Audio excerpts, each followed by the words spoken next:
So welcome back to the channel. This video is going to be a bit different to what I normally do. It's not going to be about my Granada, which is sitting over there. It's not going to be anything about what's in here. It's actually going to be about an Audi A5 that my boss went out to for a breakdown. So he went over to it and then asked me to come out to him because the machine that he had didn't read it very well. So the story behind it was the customer was driving it one night and then parked it up the next day, wouldn't start. So we went over there and I brought another machine over, and it had a lot of faults in the memory, like a lot of de-energizing faults, a lot of relay faults. This one here wouldn't turn on, and it had a ream of faults inside the memory. So we couldn't fix it there and then. We'd turn over but wouldn't run. So we didn't know what was wrong with it. So we brought it back here, and then I decided, right, I'm gonna look into the reason why it's doing this. So I got a clear head. Right, so what did I find? So first of all, it doesn't start. So where do you start from there? So you read the faults inside the memory. In this case, it had one that said the main ECU energizing, sorry, main relay energizing, not de-energizers, or something along them lines. So I look at the relay, but everything will because where the ECU is, it's actually under the scuttle panel. So let's go over to it and I'll show you what I discovered. So I'm actually sitting inside the Audi as we speak. As you can see, S-line, Audi stuff everywhere. Great, so I'm sitting inside it. Now, I plugged it in. I haven't got the machine out here right now. I might show you that a bit later, but it's pointless me doing that because it's going to show a load of faults that don't mean anything. So we'll pop the bonnet and then we'll go from there, and I'll meet you at the bonnet. Okay, right, so we're under the bonnet of the A5, and here we have the engine and all that. As you can see, we have all this out over here. Quite see. So we've got all the engine out there, and you'll see the reason why that has come out, and you'll see the reason why it's all like this. Okay, so first of all, the engine relay is one of them down there, which is like number 645, and there's two of them in there. So what I discovered is it wasn't a de-energizing one of them. Now, there could be a number of reasons behind that. Could be a wiring fault, could be anything. So what did I discover? First of all, I wanted to get to that relay down there, and I couldn't get to it because the ECU was in the way. So that's the reason why the ECU was missing. When I disconnected the ECU, I discovered this plug here was covered in water. The ECU was covered in water. So water and electronics don't normally mix very well because they start rotting away. Now, first of all, how do you actually find out? How did water get in there, you would think? So first of all, I thought rainwater. Now, as you can see, there's leaves and things like that all around here. They were bone dry.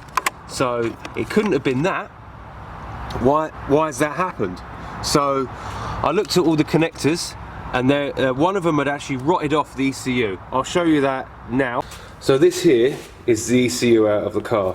As you can see, there's water damage here where it's been staining for a long time. So this has been doing this for a while. And if you look really closely, I don't know if I can zoom in on that. Probably can't see it very well. See if I can get in there. See, just on the left there. Ah, yeah, I can spot it now. See, right there, right at the bottom, that pin is missing. And what's happened is it's still in the loom. So it's rotted out of the ECU plug and come off and gone inside the loom. So let's go back to the car. Okay, so we're back at the car, and that's the plug that was attached to the ECU, and that broken pin which rotted away is stuck in that wire which sits at that corner of that plug. Now, that is the ending result of water being at the ECU, and it's actually done something to the ECU anyway. So I had to find out the reason why. So I had to think of what parts of this engine are connected to that loom that would cause this. So first of all, you have an electric pump down there, and it also is driven by a jack shaft which runs across here, and it has all sorts of electrical connectors attached to it. So I take all the inlet manifold off and have a look. So I had to think about, how did water get to it? Now, if some of you guys out there will know, or guys or girls who have ever worked on a Corsa, Vauxhall Corsa, you know that if you have an oil plug, oil can travel up the wire and end itself up into the ECU. Same as some Mercedes do that as well.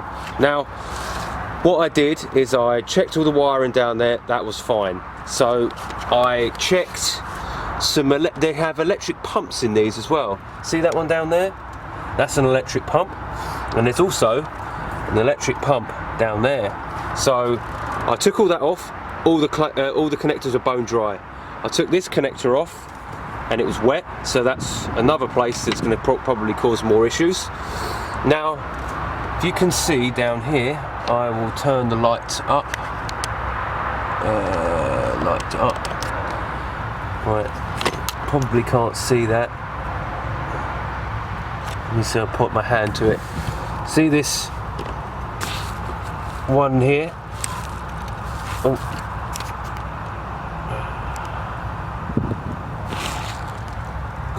Right, there, that one there. Right, that one. That there is the pump for the gearbox. So what I did is I got the connector out and had a look at the end of it, and hey presto, probably can't see that because it's, oh, there you go. See that? All rotten. Now what I did is I traced the wires at the back, up there, and discovered that it goes to this connector here. And I then found which one it was, which I think, which one was it now? One of them that is rusty, I think it's that one there. That one there. Now, my theory is that something's wrong with that pump. It's then travelled up the wire, gone to the ECU, and just been pumping coolant into it. Because it would have coolant here. Not a lot, but enough.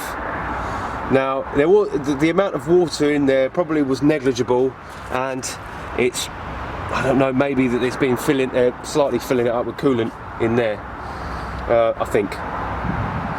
Now, the issue is that they will sell you harness repair kits for this. Now, it's very, very peculiar to sell harness repair kits, but they do. And they will sell you an ECU. This one's going to need a new ECU, potentially, well, we're going to have to repair the loom. This took me hours to find this fault, because you always get misdirection and people tell you one thing and tell you another. So we're going to go, we've given the option to the customer of what we're going to do with this. The option was to go and buy a new loom, complete new loom, and a new pump, and also a new ECU, because we may be able to go down the route of getting a used one. Now, I'll show you the bits that we have to replace on it. Bear with me. So these are the loom repair kits, and also there's a pump around here somewhere to replace the pump. Now, as you can see, this Audi is effectively a paperweight now. This is a 2012 Audi, 2011, 2012, which is, it's because it's on a private plate, I can't really tell. And yeah, I just wanted to share my experience, what we have done on it and what we found. This is by far not even repaired. There's a lot more I have to do this, to make this right. It was just that I wanted to share how I come across finding the fault, and to let you know that if you've got one of these cars, so this is I think this is a 2 litre TFSI, so it's got 8 injectors on this, so it's got 4 indirect and 4 direct. So if you have one of these, and where your ECU is up here, I would check it to make sure it's okay, and then check to make sure that that pump down there is not pissing water out and going into the ECU, because if it is like this, then you're going to need to go and get it repaired, and it's just a matter of time before it happens to you. So I know this is going to be a little bit of a downer story. I just thought I wanted to show you what I found on it, but I feel quite proud that I found it, but at the same time it's going to be a very, very expensive repair. Right, okay, I think that's about it. If you like what you saw and like what you heard, please like, share and subscribe. I know it's not a very great video, but sometimes these videos are never great. Cheers, like, share and subscribe.